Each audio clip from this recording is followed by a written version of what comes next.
सभी सनातनी बंधुओं को जय जय श्री राम। दोस्तों, महाकुंभ का शंखनाद हो चुका है और 2025 में कुंभ का आयोजन प्रयागराज में 13 जनवरी से होने जा रहा है। वैसे तो कुंभ को लेकर समुद्र मंथन वाली कथा आप सभी ने सुन रखी होगी, पर आज के हमारे इस वीडियो में हम बात करेंगे एक और ऐसी कथा की जो कुंभ से सीधा सीधा संबंध रखती है। साथ ही जानेंगे कि आखिर कुंभ से संबंधित कितनी पुरानी जानकारी हमारे लिखित इतिहास में हमें देखने को मिलती है और कुंभ से जुड़े कुछ ऐसे ही मज़ेदार और ज्ञानवर्धक बातें। तो आइए बिना किसी देरी के शुरू करते हैं आज का हमारा ये वीडियो। पर उससे पहले अगर आपने चैनल को अभी तक सब्सक्राइब नहीं किया है तो अपनी उंगलियों को थोड़ा सा कष्ट दें और चैनल को सब्सक्राइब करने के साथ ही बेल आइकन को भी प्रेस कर दें ताकि आपको भविष्य में आने वाली हमारी वीडियोज़ की जानकारी सही समय पर मिलती रहे। तो आइए सबसे पहले शुरू करते हैं कुंभ महोत्सव के पीछे की पौराणिक कथाओं से। वैसे समुद्र मंथन से जुड़ी कथा सबसे ज़्यादा प्रचलित है और आप सभी ने वो सुन भी अवश्य ही रखी होगी। फिर भी शुरुआत करते हैं समुद्र मंथन की कथा से। इस कथा के अनुसार समुद्र मंथन में भगवान धन्वंतरी अमृत कलश को लेकर प्रकट हुए, जिससे देव और दानव दोनों ही खुशी से झूम उठे। पर थोड़ी ही देर में उनके बीच इस बात की होड़ मच गई कि उनमें से पहले कौन अमृत पान करेगा। भगवान विष्णु ने अमृत को दानवों से बचाने के लिए देवराज इंद्र के पुत्र जयंत को इशारा किया कि वो अमृत कलश वहां से लेकर चले जाएं। सबसे नजरें बचाकर जयंत अमृत कलश ले देवलोक की ओर उठ चले। पर इस अफरा तफरी में भी दैत्य गुरु शुक्राचार्य ने उन्हें कलश ले जाते हुए देख लिया।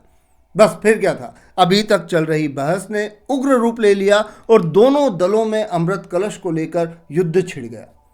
अंत में देवता कलश बचाने में तो सफल रहे, पर इस सब भाग दौड़ और भागा दौड़ी में देवलोक में 8 और पृथ्वीलोक में 4 स्थानों पर कुंभ यानी कलश से अमृत की बूंदें छलक पड़ी।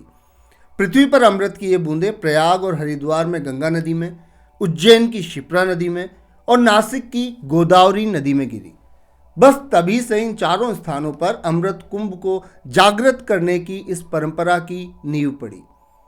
पर आखिर ये 12 साल में ही क्यों होता है, इस पर हम आएंगे। उससे पहले जानते हैं कुंभ से जुड़ी एक और पौराणिक कथा के बारे में, जिसके अनुसार एक बार ऋषि कश्यप की 2 पत्नियों कद्रु और विंता के बीच इस बात को लेकर विवाद हो गया कि आखिर सूर्य देव के रथ में लगे घोड़े किस रंग के हैं। कद्रु का कहना था कि वो काले हैं और वहीं विंता उन्हें सफ़ेद बता रही थी। छोटी सी बात से शुरू हुआ ये विवाद काफ़ी ज़्यादा बढ़ गया और दोनों में शर्त लग गई और ये निश्चित हुआ कि जो भी शर्त हारेगा उससे जीतने वाले की दासी होना स्वीकार करना पड़ेगा। अब कहानी में आगे बढ़े उससे पहले मैं आपको बता दूं कि कद्रु के पुत्र हैं वासुकी, जो कि नागों के राजा हैं, और विंता के पुत्र हैं गरुड़। अब शर्त जीतने के लिए कद्रु ने अपने नागवंश की सहायता ले सूर्य के अश्वों को उनके कालेपन से ढक दिया, जिससे विंता ये शर्त हार गई और उसे कद्रु की दासी बनना पड़ा। अपनी माता की ये स्थिति देख गरुड़ ने कद्रु से उन्हें मुक्त करने का उपाय पूछा, जिस पर कद्रु ने गरुड़ के सामने एक शर्त रखी और कहा कि यदि वो नागलोक में रखे अमृत कलश को लाकर उन्हें दे देंगे तो वो विंता को दासत्व से मुक्त कर देंगे। इतना सुनते ही गरुड़ अपनी माता का कष्ट हरने के लिए नागलोक की ओर चल पड़े और वहां से वासुकी रक्षित उस कलश को ले वापस कद्रु के पास आने लगे। वासुकी को जब इस बात की सूचना लगी तो उसने इंद्र को इस बारे में सूचित किया और उन्हें गरुड़ को रोकने के लिए कहा। माना जाता है कि गरुड़ को रोकने के लिए इंद्र ने उन पर 4 बार आक्रमण किया और इसी दौरान 4 स्थानों पर उस कलश से अमृत गिरा और तभी से इन चारों स्थानों यानी प्रयागराज, हरिद्वार, उज्जैन और नासिक में कुंभ महोत्सव की परंपरा प्रारंभ हुई। तो ये तो थी कुंभ महोत्सव मनाने से जुड़ी पौराणिक कथाएं। और अब आते हैं कि फिर आखिर ये एक स्थान पर 12 वर्षों में एक बार ही क्यों मनाया जाता है।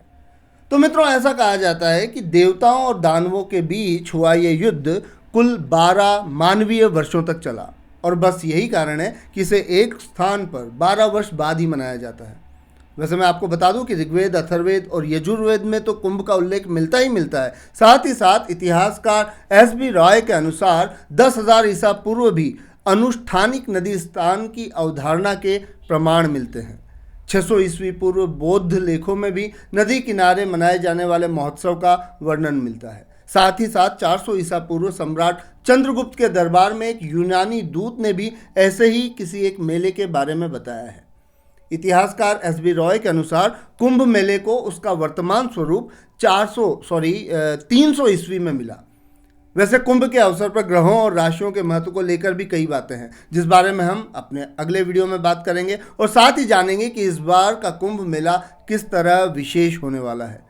तो बिना किसी देरी के वीडियो को लाइक और चैनल को सब्सक्राइब कर दीजिए और जुड़े रहिए जनरेशन सनातनी के साथ। यदि कुंभ को लेकर आपके मन में किसी तरह का कोई भी प्रश्न है तो कमेंट सेक्शन में हमें अवश्य लिखें। आज के लिए इतना ही, धन्यवाद। जल्दी मिलते हैं अगले वीडियो में, तब तक के लिए जय जय श्री राम।